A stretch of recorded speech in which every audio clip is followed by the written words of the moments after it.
Aloha, friends. Thank you for tuning in. We have a bunch of ukes today, but we're going to start out with one that's, we don't get these often, of course. It's amazing to me that Chuck is still able to do what he does. Even in limited capacity, he's making the best ukes you could ever dream of. So, Kalei, tell us about this one. So we have a very beautiful full custom tenor ukulele from our good friend Chuck Moore.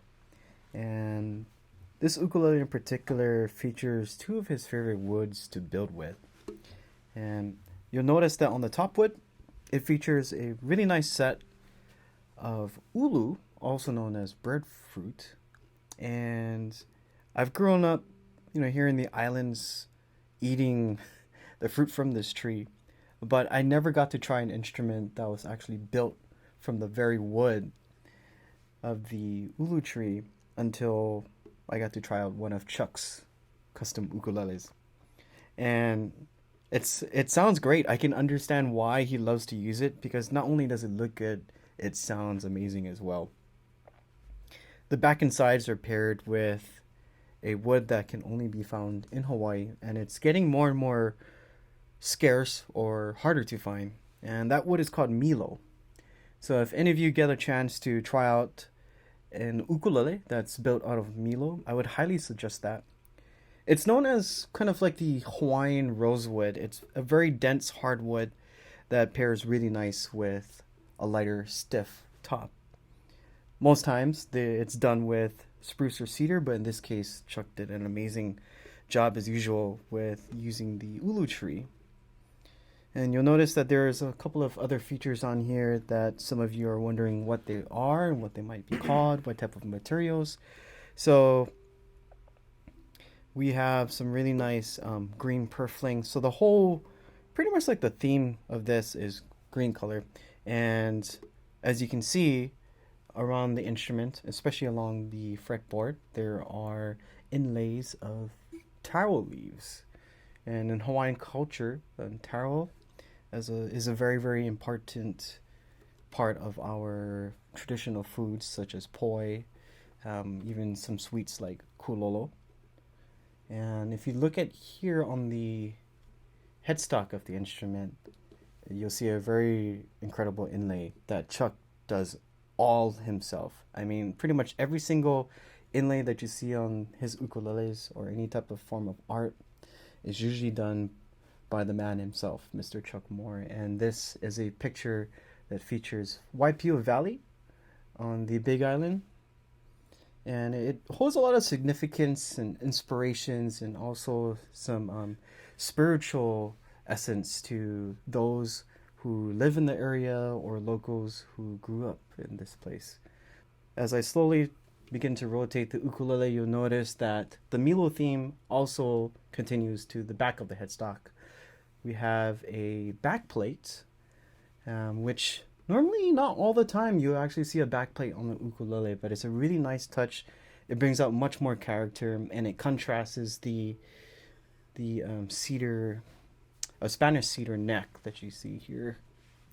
Most ukuleles are built with mahogany necks, but in this case we have Spanish cedar, which is very lightweight. And Chuck's ukuleles weigh pretty much like a feather. They're very light, but oh my gosh, they sound amazing. And I haven't gotten the chance to play a Chuck Moore ukulele in probably over a year. So this is a real treat for me, and I hope those of you watching at home or tuning into this podcast sound sample of this beautiful ukulele are enjoying it just as much as we are. So be on the lookout for this. This will be available through auction, and this ukulele will go to one lucky winner of the auction. And it sounds great. It's warm, it's full, produces a good amount of volume and tone. So let's give this a sound sample.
Can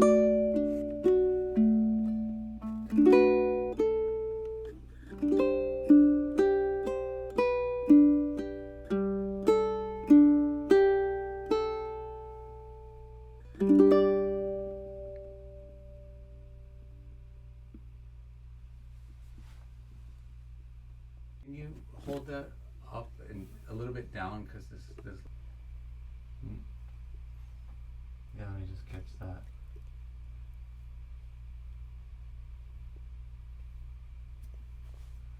So yeah, most of the video, it has the glare on it, but like the vividness is like, wow.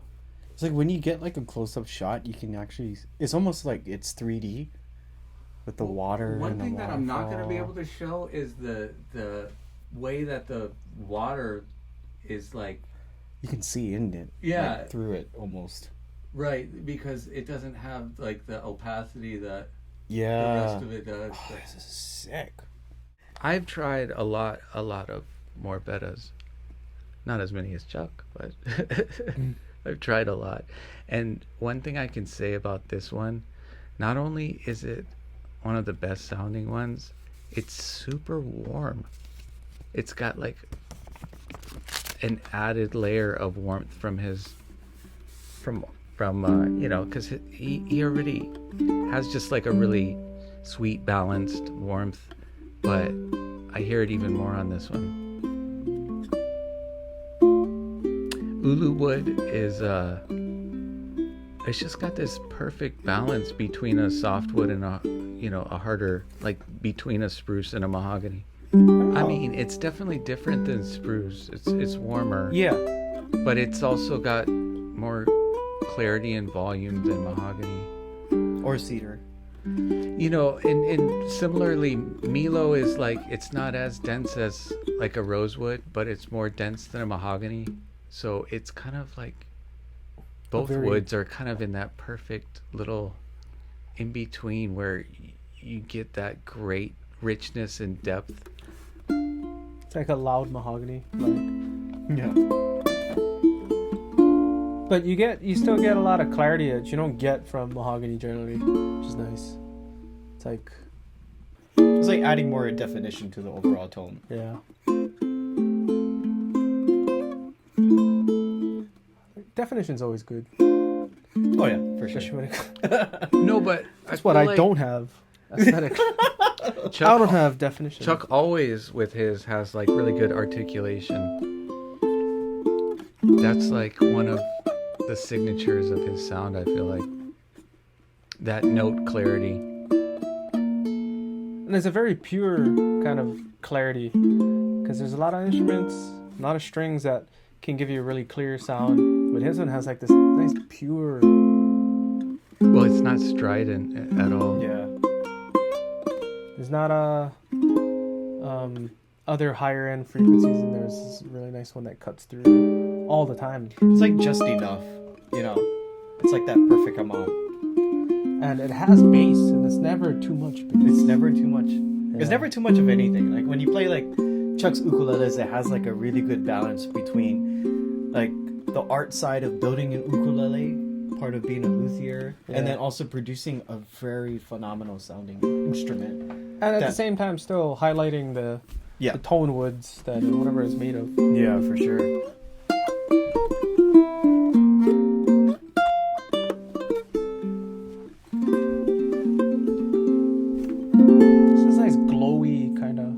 Overtone to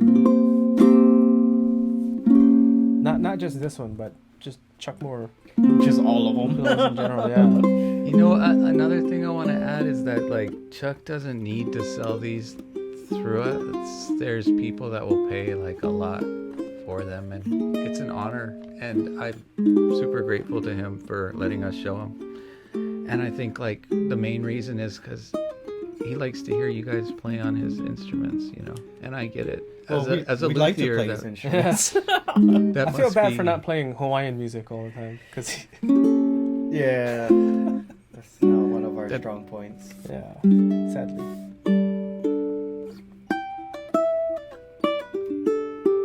I'll play this song.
What was that second to the last chord you played? It was almost like the D, but it was like spread out. Oh, this?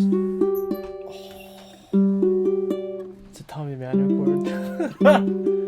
No wonder I never heard of it. Tommy plays all the weird stuff. The boogeyman chords. He plays all the alien chords.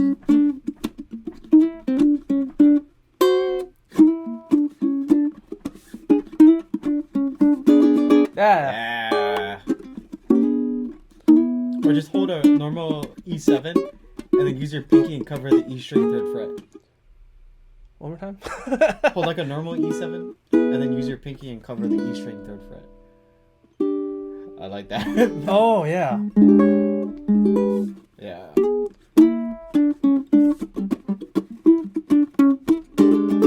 Yeah. Yeah, that's the chord. That's the funk. That's a fun chord.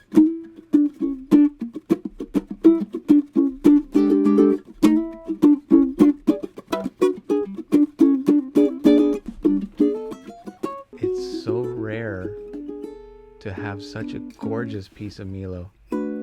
Like, not only is Milo really rare, but this is like maybe the most gorgeous I've seen. I mean, it's like 6A Milo. stunning. 7A. 8A. Why not? We'll just keep upping it. It's 9. Keep going. 12.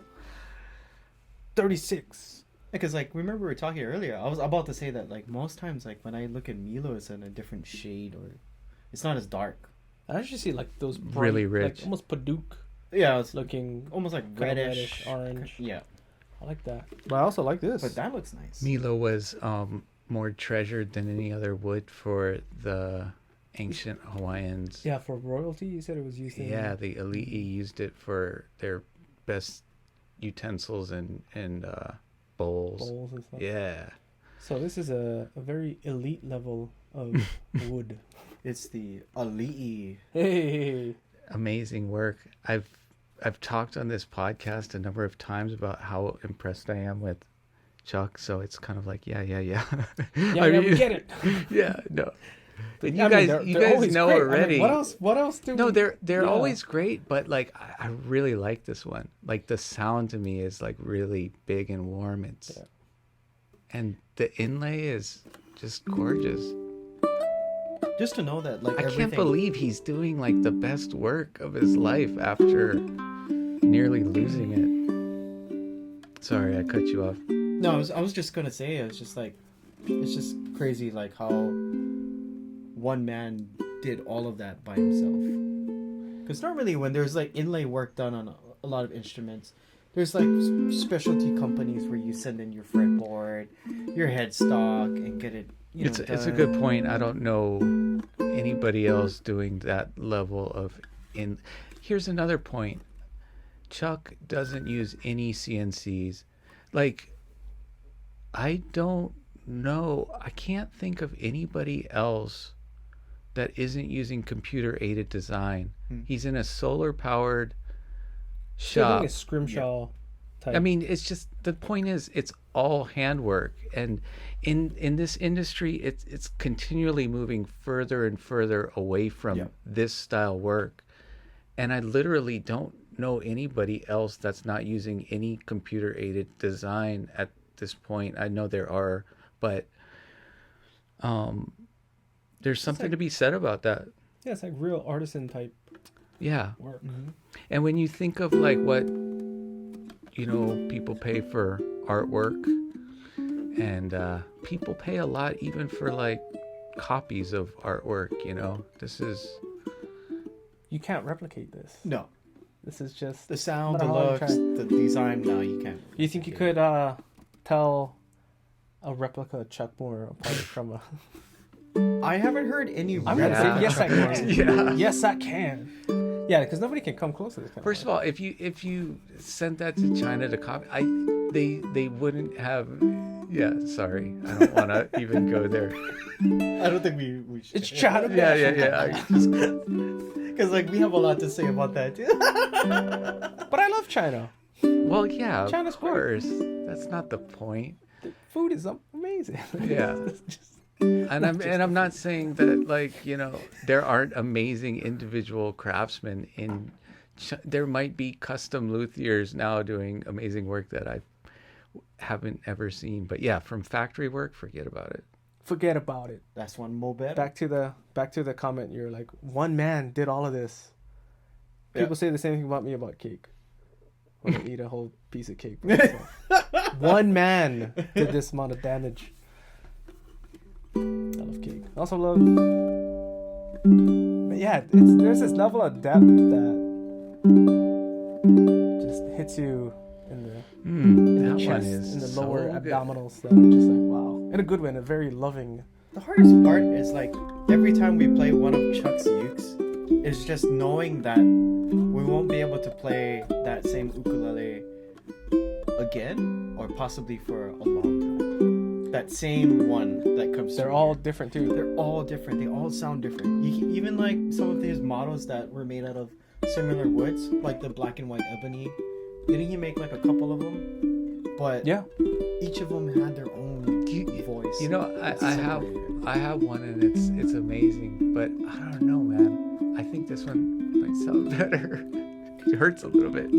I don't know. I don't own a Chuck Moore ukulele yet, so I wouldn't be able to tell. Yeah, you were telling me before we started how that was one of your goals. It is like Chuck is one of my top 3 luthiers that I need to get an ukulele from. Chuck's at before our top 3. He stops. I'm not your Really? top luthier.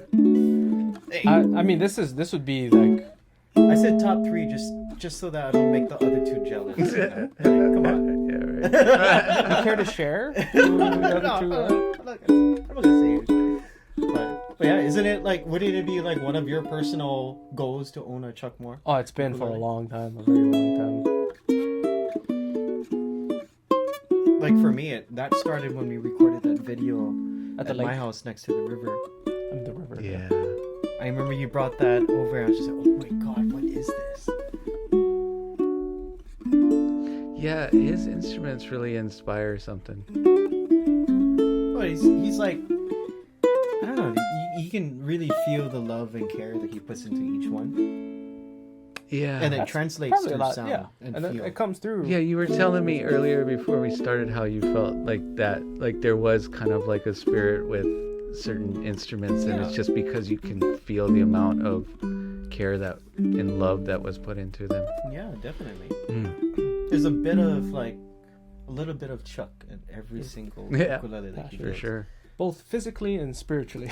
He's like, Oh, it's yeah, sweat that yeah, went into this it's ukulele. taken out of See it, you can Yeah. feel it, you can hear it. I mean, what more can you ask? It's like, If you want to taste it, you can. We highly recommend not doing that. But if you love Although, your ukulele that much, ulu does taste amazing. oh yeah, Yeah, breadfruit. That's one Not of the the- wood. We're talking about the fruit that it produces. It's almost like a potato that grows on a tree. there's somebody that's gonna go out there try to eat a piece of wood. I'd probably say something like sarcastic. It's because you didn't cook it. He's gonna go back. All right, how do I do this? Wrong seasoning. But the ulu fruit, along with taro, and that's for Hawaiian people. That was like, I think that's just like in all of Polynesia in general. Taro and I think taro even more. But Well, it's hard to find a tree that's big enough to, yeah, to get Make pieces, sets, wood yeah. sets, right? which is why you don't see like ulu top guitars. It's hard enough to get one big enough for ukulele. I mean, be maybe there amazing, would though. be one day.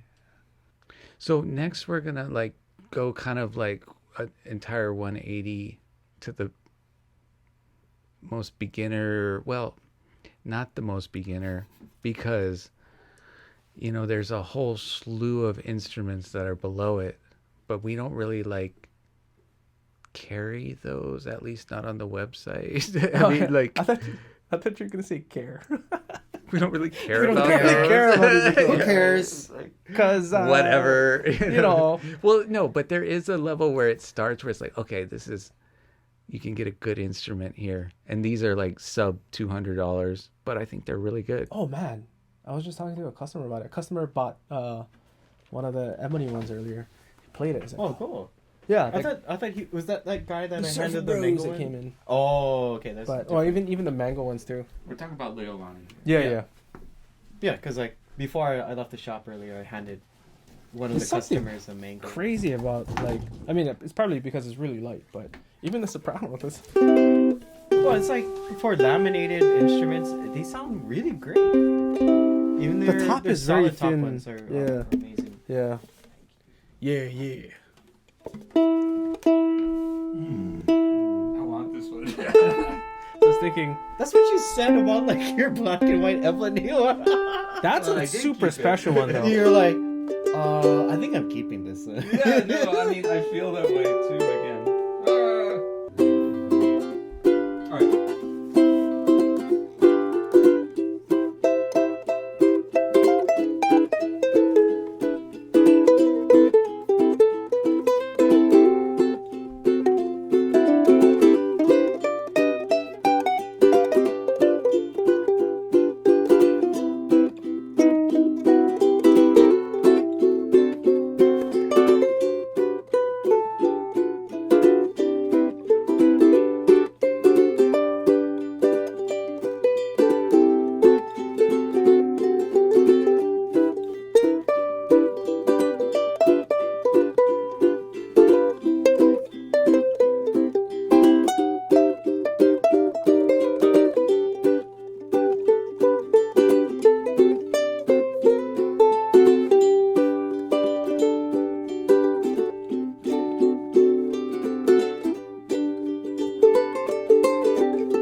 fun jam. Right, so we have here a Kumu ukulele by Leolani. And Kumu is a line of instruments that they created to be able to offer a fully laminated koa instrument. And it's been a very, very good seller for us, both on the website and in store. So for those of you who are looking for a Hawaiian koa instrument that's very affordable, sounds good, plays good, at a great price, any one of these is amazing to try out. The model number for this is the CM548. This is a concert size ukulele.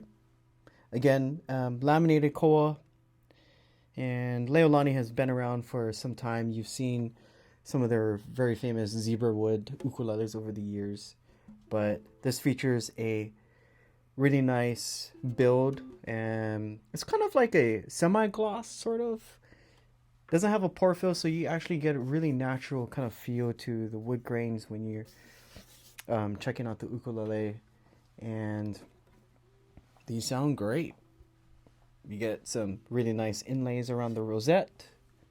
Of course, the Kumu, or the K, here on the headstock, which is much clearer to see when you turn it this way. But if you ever see these ukuleles, be sure to check them out. And you guys will be sure to enjoy these as much as we have. Let's give this a sound sample.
You know, in the store, Leolani's sell really well because when you try them next to other instruments in their price range, they hold up really well. They sound great. Oh, yeah. Just earlier today, I was talking to the customer.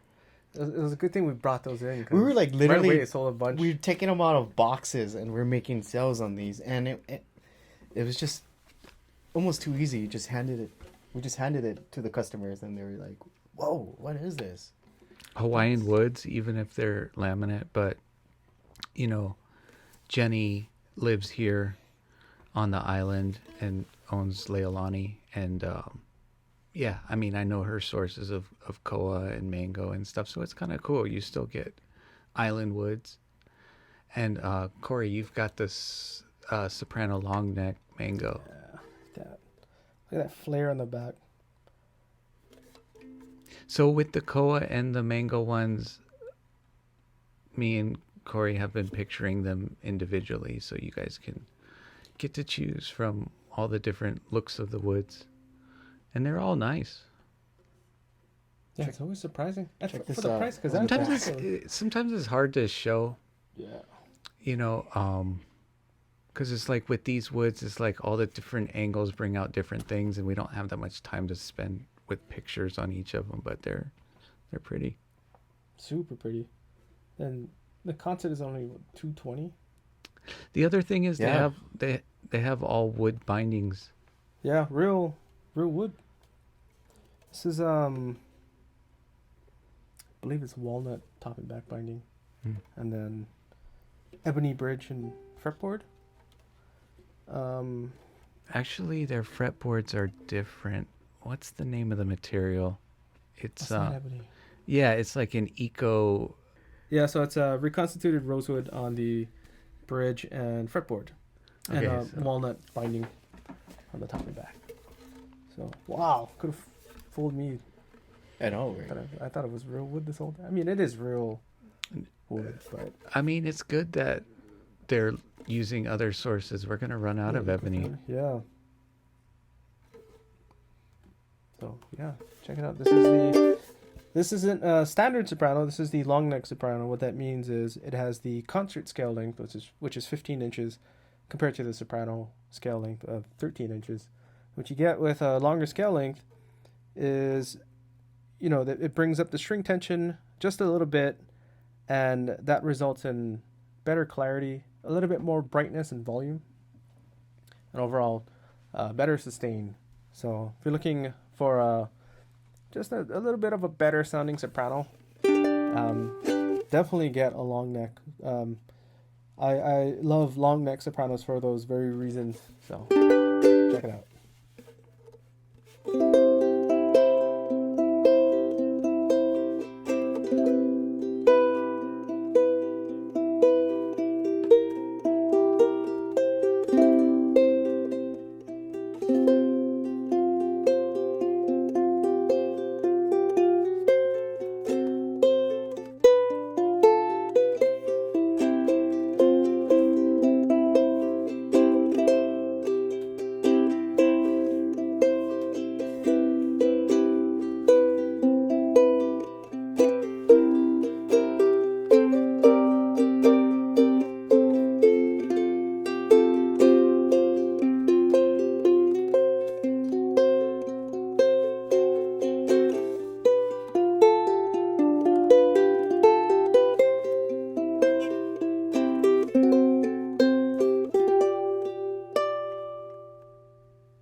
That's interesting because Okay. I got nice zebra here.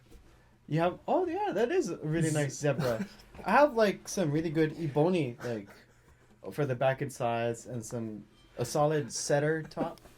I figured, yeah. It actually, Andrew was right. It is Mapley. Oh, It is Mapley. It's Mapley binding. Oh, or yeah, maple. Just in case people are. Maple. Sorry, guys. so You're gonna have people like quoting you. please, we're just messing around. Don't mind. Yeah, each yeah. other. Clay said it was Alright. Mapley wood. Clay, give us a proper All right, review so here. the proper introduction to this ukulele. This is one of the solid top series from Leolani. This features a solid cedar top and some really nice ebony back and sides. Back and sides are laminated, just if any of you are wondering. But it's also accented with some really nice maple binding. And we have is this the okume neck. And this is actually a great sounding ukulele. I think this is probably my favorite model out of the Leolani line. It's very consistent. You get a good amount of volume, warm overtones, deep bass.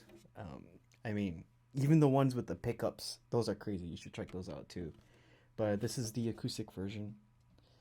And yeah, it's overall a solid built ukulele. So check it out. Or stop by the store and you can try it out in person. Here's a sound sample.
you go.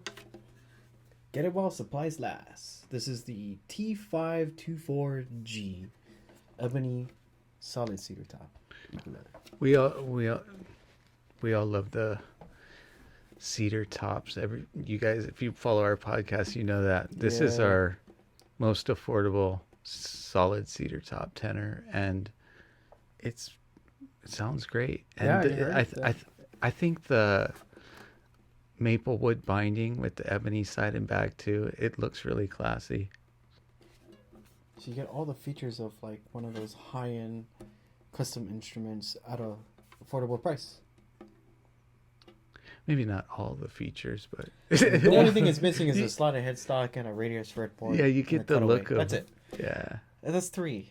It's just missing. So you get. I don't know. always, I feel like these days, like, there's a lot of like import companies that are trying to like, kind of like Give you everything. give you everything, but then it's like it doesn't sound that good, so it's just all look. I don't know. This is kind of a more modest look, and it's a really It's still very well good. designed. Yeah, right? no, I mean, but Color it's scheme. Don't let these. it sounds fool great, you. you know. I think it's. I mean, that's one thing like I've always noticed about Leolani over the years is that all of their ukuleles sounded good. I mean, of course we've seen like an increase in quality from every single manufacturer out there over the Including last them, couple yeah. decades.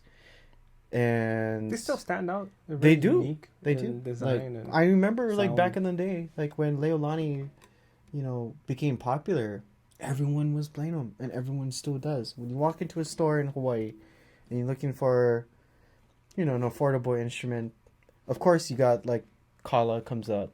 Of course, there's a whole lot of other brands like Lani Kai and other brands that we grew up playing, but then Leolani normally comes up as well. So yeah, very very accessible, very affordable. yeah, good company too, nice I people. think it's like They're a little different. Like you can tell, like a lot of the stuff is coming out of the same factories, and Leolani owns their own factory. I don't see anything else that's has the look and sound of Leolani, so it's Yeah, they- distinct. that's because they still use bone, nut, and saddles. Still regular bone. It's not. Yeah. I think that plays. Yeah, a that's another factor good in, point. Yeah. Like that overall warm and deep sound that you get. Well, all these little things make a big difference in the end too. Like saddles and the nuts. It makes a big difference in tone. And think what you want about laminates, but like the one that Corey has, it's like it sounds good, That's like the staple model for Leolani. That's the This was zebra. this is what everybody's. You guys have the zebra wood one. So he's you got these tantalizing wood grain. Yeah, I always look at it like, man, that's really cool. How they're almost parallel too, like to the next line they're straight across, and usually And they all look like that. Like you never open up one of these and it doesn't look like that, you know? I mean, like the stripes are slightly different, but like the look is very much the same. yeah. Very symmetrical. I like what they do with the semi-gloss nowadays too.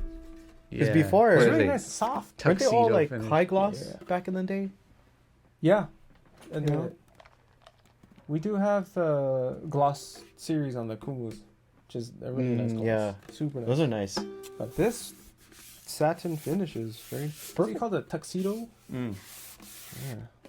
Oh, Very, getting all very elegant. fancy. I was gonna make a stupid comment earlier about price. It's like, your back is broken already from working.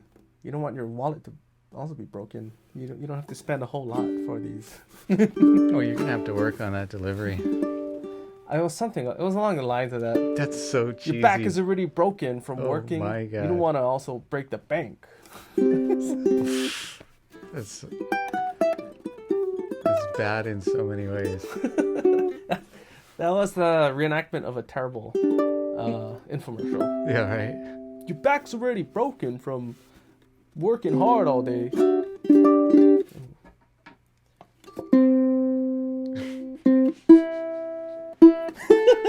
That's funny.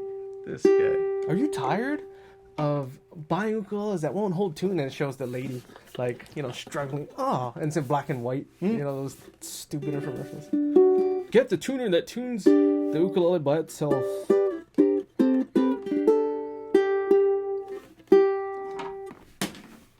How about this? Our new string set never goes out of tune. But you know the Gibson auto tune thing? Has somebody done that for ukulele? I haven't seen it yet. That'd be super cool. Maybe somebody will tell us if. Well, yeah, let us know in the comments if you've seen that. I don't really like that. I feel like tuning is part of the experience. It could be very pleasing, very enjoyable, And- very frustrating. I feel like it would do the auto tune and then you'd have to adjust. Probably because you got intonation. What if it not only tunes your instrument, but like as you're playing, if the intonation happens to be flat on this note, it'll tune it up a little bit up to pitch, and do, then do you guys adjust for key? No. I think like for me, it's like as long as I can get like so there's like 3 or 4 chords that I always play after I'm done tuning, which is F. That kind of checks, you know, if like the top and the bottom string is tuned. Right. The A and the A. And then you have like your G7, which every note in this chord is different from each other. So then you can actually hear how they harmonize together.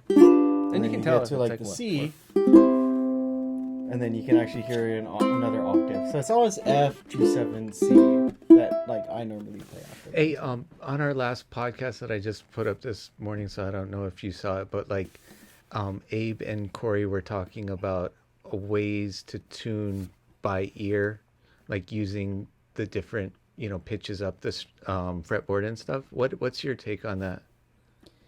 Well, for me, it's like when I'm tuning by ear or getting the strings kind of matched up to the rest of the strings on the instrument, is I'll take it from the top string. So if I don't have a tuner and I kind of want to get it kind of close to pitch, I try my best to remember how one string, open string sounds on the ukulele. Like how it sounds like perfectly in tune.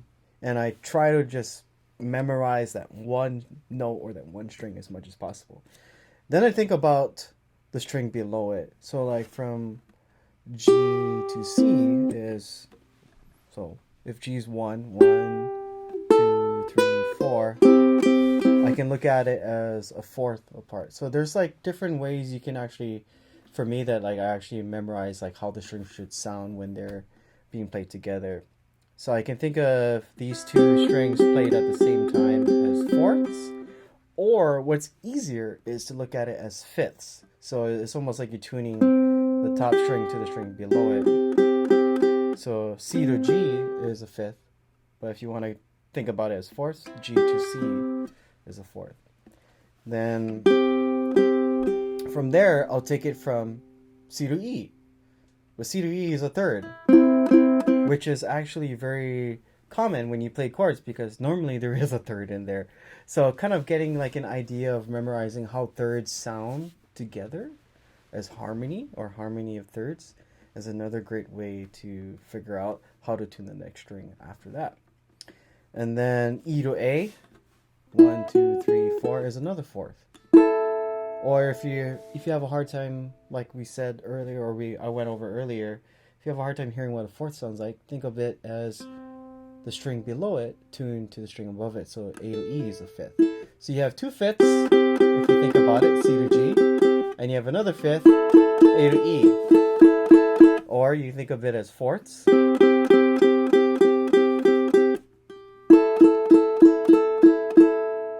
But then the two middle strings, I always think of it as thirds. So it's either fourth or fifth, thirds, and then fourth or fifths again. And then that's kind of like how I tune by ear, and then I'll match each string up accordingly to where these notes match up, whether if it's octave or if I'm tuning from the G string down, there is going to be a C on the G, there is going to be an E on the C, there is going to be an A on the E, and then on the A string, it's easy to match up from there. So, yeah, it's interesting because it's like, that's like telling people get an idea of the harmonies, Yeah. which is, I mean, it's great because to like, learn. I guess like it's a little bit of a different take when you're trying to, but also like there's like trying to match it like that particular instrument. Like, do you find like sometimes it's like within certain chords as you go up the neck is challenging, and then is there like certain checks that you'll do? Because like everybody knows the ones at the fifth fret. Mm-hmm. Yeah.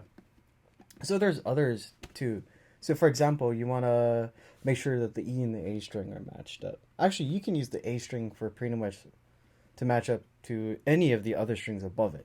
For example, the A string open is the same note as the G string second fret. So if these two notes aren't matching up, as you can clearly hear that they aren't, you can make your adjustments from there. Dealing with the A string is one of like the best tips I can give to beginners who are trying to learn by tuning by ear. Like I said, match the G to the A, match the C to the A, because on the A string third fret you have the C note but at a higher octave, and then you can match the E to the A by going up to the seventh. So remember this. So G string second fret to the A, C string open and A string third fret to match to the A, and now E string open, A string 7th fret. So that's just one way of matching. That's kind all of the cool strings up because together. tuning forks are going to be to the A. Yeah, So- or in some Yeah. cases like it can be a B flat. Well, yeah, but like, Oh, you know, if you get right. like, well, a lot of tuning forks are going to be A, and then you're going to tune the other strings to that A. That'd be a That'd cool be way. a really accurate. I mean, Yeah. it's easy to get. I mean, everybody's got tuners, but it's kind of a fun practice to be able to and Yeah. to be self-reliant without like, you know, you forgot your tuner or whatever. A good practice is just pulling out a tuner app on your phone or on some of the more high-tech tuners to actually play the note that you can choose from that you want to tune your string to. So for example, if you pull up like the tuner app on your phone, most of them you can choose to play G, C, E, A as far as like a steady note and match it up from there. Choose which note is easier for you to remember and then match the strings up to that. Oh, that's interesting. So that's kind of how I take it. You know, like if it's easier for you to match up the rest of the strings to your A string, memorize what an A sounds like. Or A440. Same thing with G.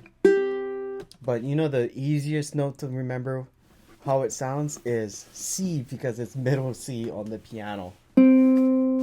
So It's funny. I think I remember tones, and then I'm like always flat. It's funny, we were just talking about this. Like on a good day, you can hit a G pretty close. On a bad day, you're like, yeah, this is about a G. But when you hit it with the tuner, it's like, oh, that was an F. Yeah. Wow, that was way off. And this is Felt me pretty calling confident about talking, that like, too. we tune ukuleles I every know, day, all it's like day, how and you many would G expect strings, that we but- can tune it perfectly, yeah. but no. Depends on, you know, how you slept the night before and Yeah. how big your breakfast was or whatever. Did you get precisely 8 hours of sleep? Because when you hit a G, it should be G. I had a customer come in one time, and I could pull the uke off the wall, and I was like, it wasn't in tune. And I was like, sorry, I have to pull up my tuner. She's like, oh, can you just tune it by ear? I'm like, thinking, oh, I'm sorry, is this some common ability that everybody has? Yeah. Like, did I miss out on Or the this? ones that come I'm in- sorry. And then you're like, oh, let me grab a tuner, you know, like, and they're like, oh, don't worry, I got perfect pitch. Yeah, the top string is a G. I got perfect pitch. I was like, oh, cool, awesome. No, Good for you. that's flat. I know what I'm talking about. But yeah, I don't think we sorry, is that technically common ability? got a sound sample of the zebra wood tenor. I don't know. Side checks. So, have a very popular tenor from Leolani. This is the zebra tenor. It's laminate, top, back, and sides. Zebra wood is a very gorgeous, very, very gorgeous wood. Doesn't have a lot of curl or anything going on, but it's very impressive just looking at how even these grain lines go through the entire piece of wood. It's still very, very beautiful. You have this pearloid type binding on the top and back. You got eco reconstituted rosewood on the fretboard and bridge, bone nut and saddle, and the zebra wood on the faceplate. A very attractive design, I would have to say, and very attractive sound. So check it out.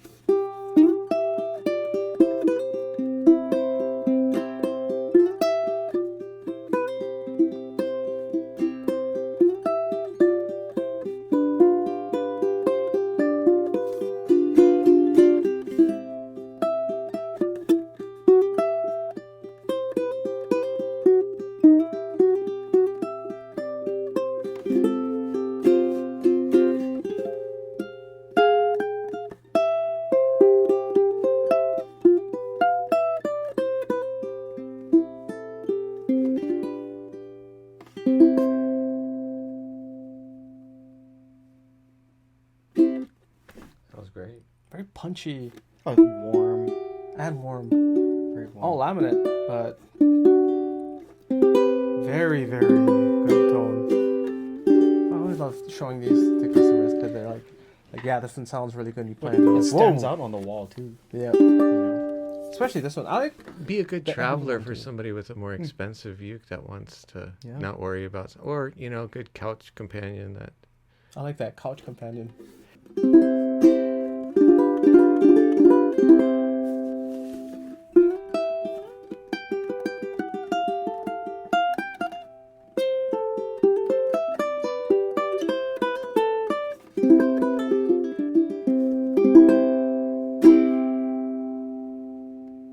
And we have the concert and soprano long neck for those two also on the website. We aren't going to record those tonight, but yeah. I got the Scandinavian forehead Scandinavian. I don't think I have a forehead. because then I I was, just I was have, watching like, a a video of mark me and from my Tobias. hat. I was like, man, me and Tobias kind of have like the same shaped head too. Just imagine Corey with dreads. Yeah, Oh man. yeah, you guys Yeah, kind of man. do the big cranium. Maybe I am Scandinavian. That's why I'm smart part guys. Viking. So I have, my head is like this. Yeah, speaking of Tobias, go check out this video we did a couple years back with it's these beautiful. instruments Oh yeah, with hiking in the Kaava trail. you should post a link on the. All right, description. I'll put a link after this timestamp. I feel very good after watching the video. I feel like I went hiking up there, even though we went once one time. We were taking album pictures, and It's my favorite hike. I used to live right at the bottom of it, so I do it all the time. But it was special recording Tobias. He's such a clean, beautiful player, and in my mind, there's no better instrument that I've ever heard to match his sound than the MoonBird. You know what I mean? yeah, Just that crystal glassy.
play this chord? Wait, you're playing the same model. E model. Oh yeah. Can you play? Can you do like a Oh, kind of like like an E minor 9. yeah, and then try 1, 2, 3. Wait, actually, I didn't hit the bottom string. 1, 2, 3. Is that too much of a clashing kind of? Oh, that's nice. Try it one more time, and I'll go So, down and you go up.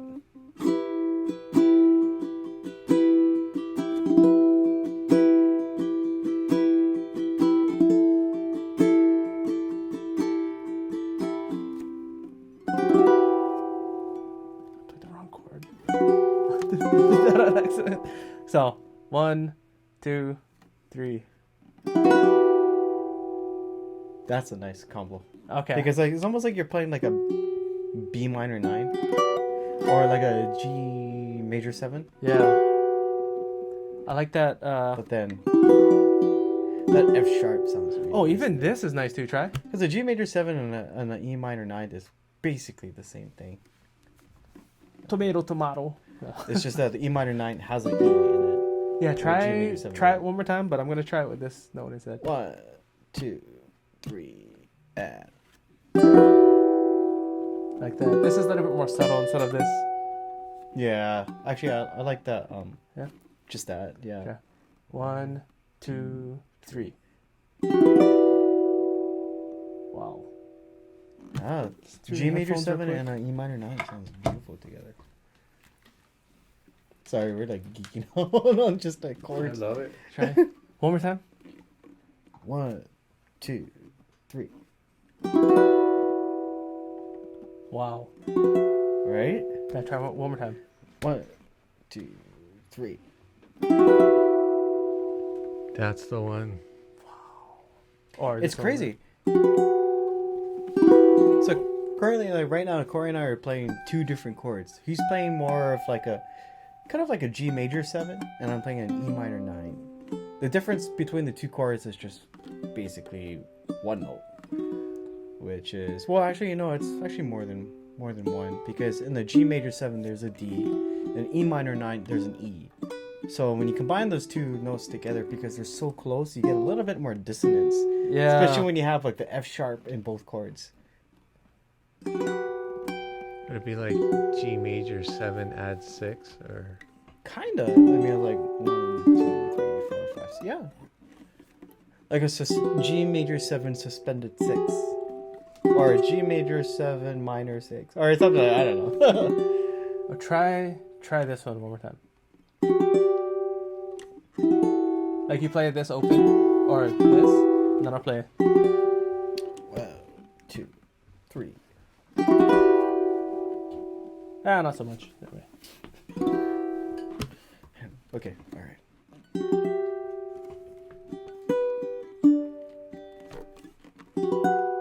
We should talk about like what's kind of different about these two MoonBirds that we're actually holding. Yeah, we have plenty of sound samples on MoonBirds, but we just wanted to do this to say, hey, we got them back in stock. Yeah. We got the acoustic versions too, of course. Yep. So we got 6 UT200 acoustic tenor ukuleles. Then we have 2 UT200Es, which is the electric version that features the aNueNue air pickup. And as you can see, both me and Corey are holding the electric ukuleles, and basically everything's the same except you get an onboard active high quality HD pickup system that incorporates a mic blend and a active under the saddle pickup. So basically these feature 2 knobs here that's kind of hidden under the sound hole right here. The one that's closest to the fingerboard controls the mic blend. So if you rotate it counterclockwise, that would be your volume. If you rotate it clockwise, that will actually kind of close it. So counterclockwise to increase it, clockwise to decrease the volume. So you can do that with both the mic and the overall mix of the pickup. So get them like, yeah. If you go to our listing where you can add the pickup, there's a video with I think 5 different pickups, and that one is one of them, and it's awesome. It's a really, really good pickup. Actually, I have them installed in not only aNueNue ukuleles, but my custom kamakas as well. That's a great choice. They're good pickups. And the pickup is available to be up for purchase and to be installed in any of the models that you see offered on the ukulelesite.com. And on any of the guitars. And the guitars. That's a good... Thanks for mentioning it. So we have the aNueNue Air pickup available for both ukulele and guitar.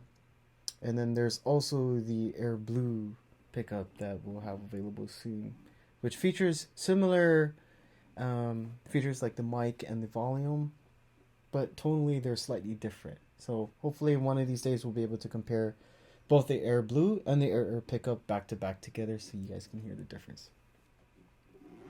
And I'm sure by now Corey's gotten your strings up on the website. Yep. Well, Pretty soon. I didn't get around. There's a lot of accessory stuff I have to get listed, but there's gonna be that along with pick guards and tuners and Figure stuff. if I call you out on air, it'll happen. Oh, and Veronica's been asking me to. She's like, "Can you get those accessories up?" I'm like, yeah, sorry. So next we have a slew of new Blackbirds. We can do like just. I mean, I don't think we did like. You know,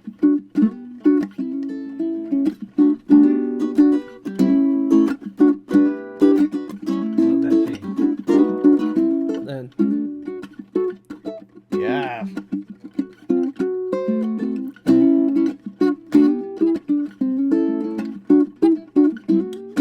you know the same whatever blues app.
Was it too loud? Was it overdriving at all?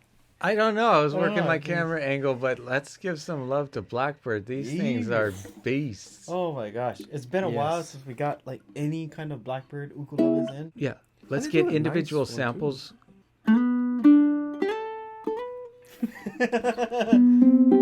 Oh, wrong chord. They're so deep sounding. For this, huh? The concert is ridiculous. I mean, the tenor sounds a little bit bigger, maybe, but not a lot. Yeah. But well, I don't know. What do you guys think? I like the balance of the Farallon, and Yeah. it's more of a standard feel. This is like. But that's sticking like got a- its own sound too. Yeah. The Clara is, I mean, wasn't that like the first equal model that Yeah, they yeah. released? It was the Clara, right? Mm-hmm. So basically everything that's like kind of like based off of the design of the Clara is kind of incorporated into the Farallon as Yeah. far as like, you know, material style. The biggest difference is like where the sound hole is kind of placed. Yeah. You know, I'm not sure if like how the difference is between bracing versus Farallon versus Clara. There's more surface area. That's right with the concert. I would so say yes probably because plays a it's factor. more of like a They should do that in a tenor size though, pineapple or baritone size, Oh, I Holy would love moly. a Baritone, Blackbird. like pineapple shape, Yeah. like Clara. They should. Yeah. How come Or even Joe just hasn't this. done a tenor version of this design? Well, it's a lot of investment for each different size because the molds, and Oh, the, right. yeah, it's 'Cause how all these are it's all done is it's like- all new machining. It's not like just a guy in his wood shop that can just like bend some stuff or make Yeah. like a plywood mold. When you think about it, like the back and sides are all. Oops, sorry. When you think about it, the back and sides are all one piece.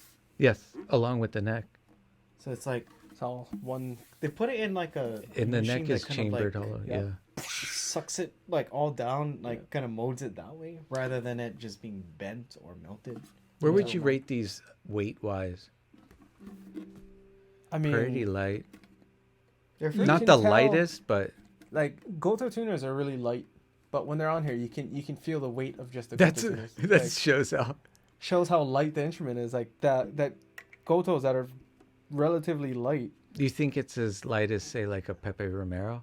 Yeah, for sure. Wow. So It almost has the same kind of I feel. don't know. It's too. like the Farallon is like kind of hefty on this side, this half. of the Yeah. instrument.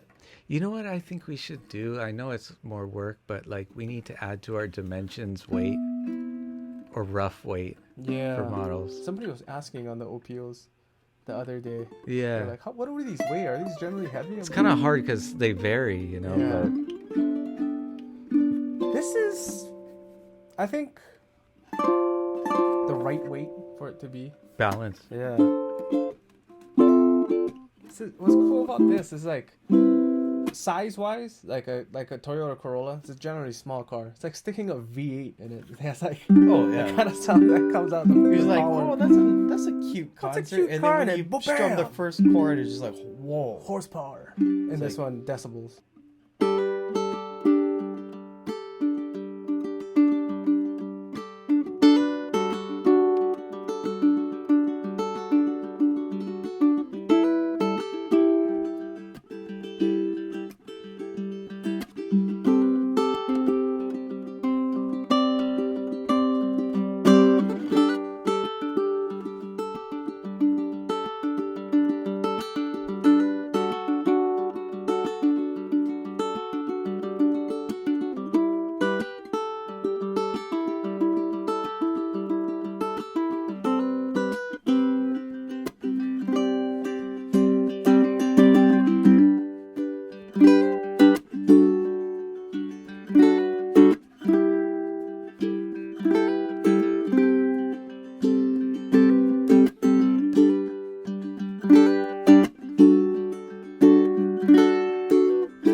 I miss this sound. Just listening to you play now, it's like, man, that is a professional instrument. It is. That thing is like ready for studio or stage or whatever. I mean, when you think of it, it's like if you're gonna buy an instrument at this price for something that's not made of solid wood, it better sound better than something that you normally would buy. And the reason why Farallons, Claras, or any kind of Blackbird product that flies off the shelves that we sell, there's a big reason why. It's because they sound good and they play nice, and you don't have to worry about. They travel nice. You don't have to worry about like humidifiers with these things, which is such a big. You can like plus. hang them in your, in your house without worrying about. You could that. take them from Florida all the way to some of the most driest places on earth. You can play it in Antarctica if you wanted, and then Antarctica, Go to move the it to like desert Las right after. Vegas, back We- to Arizona. We don't and recommend then that, but play it Florida, underwater if you want. Then San Entertain the Francisco where fishes. these are made, and then bring it back home to Hawaii. And all you would have to do is really, probably change the tuners because it's rusted. Well, the tuners and the strings, maybe. Yeah. Change the strings and then bam. Definitely the Wam Low G. we don't recommend playing underwater because it just doesn't sound as good. But it'll be, it'll And you survive. But no, Probably end up torturing the fishes. if you are gonna do that, I think you should probably get the finish. Let's try that one. Oh, actually, first let's get a Clara sound sample. Oh yeah. What was I gonna play? Oh, yeah.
Right. Now I have the Farallon Tenor in the all satin finish. Check it out. Do a little twirl.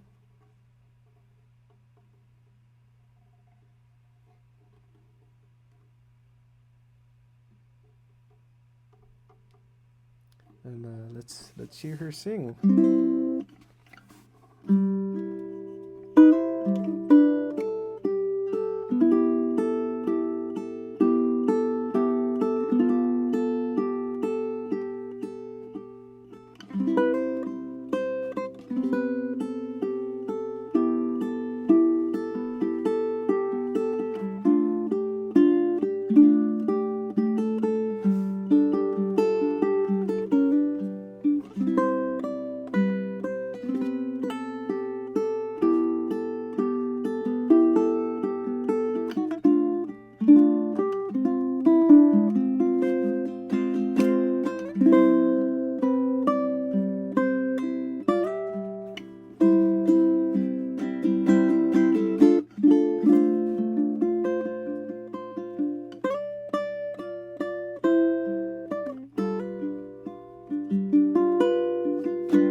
Oh, that one has the side port too.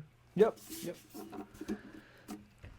What I hear more focus and like a wider tonal spectrum. Like you get a little bit more, Less mid-range, but more clarity. like definitely more trebles, but like or more definition on those. But you get more defined bass on this too. I agree.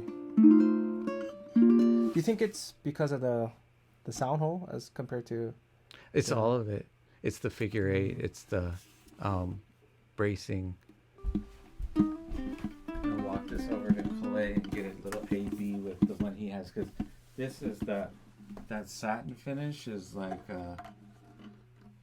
What do you think of the feel? It's kind of nice. Super soft, yeah, very smooth. All right, so do some like 20 seconds on this. Oh yeah. So here's the gloss back and sides, Farallon Tenor. This one has a radius fretboard, but basically everything else is the same. So here we go.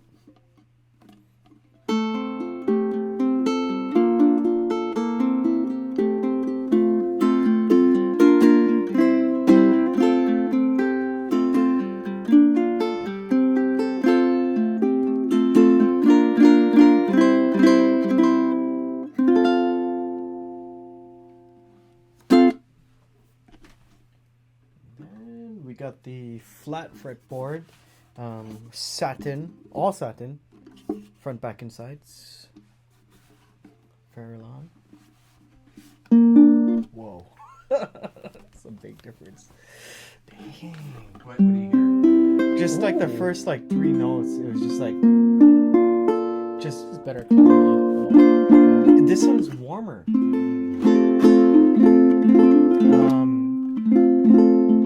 Let's see. Oh, sorry.